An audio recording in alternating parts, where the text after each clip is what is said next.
Предложение о высокооплачиваемой работе, не требующей высшего образования в сфере рекламы, с гибким графиком работы можно получить в социальных сетях. Работа заключается в нанесении рекламы сайтов интернет-магазинов на стенах жилых домов, дверей подъездов, столбах.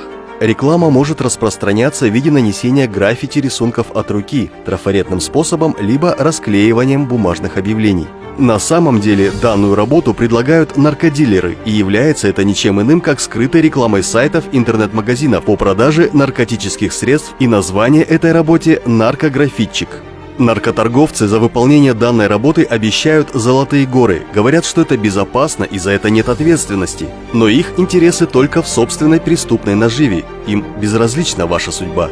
Управление по противодействию наркопреступности предупреждает, что за незаконную рекламу и пропаганду наркотических средств предусмотрена уголовная ответственность по статье 299, часть 1 Уголовного кодекса Республики Казахстан. И за совершение данных противоправных действий предусмотрено наказание в виде лишения свободы на срок от 1 года до 3 лет. Будьте бдительны, задумайтесь, нужна ли вам такая работа, которая может поставить крест на вашем будущем.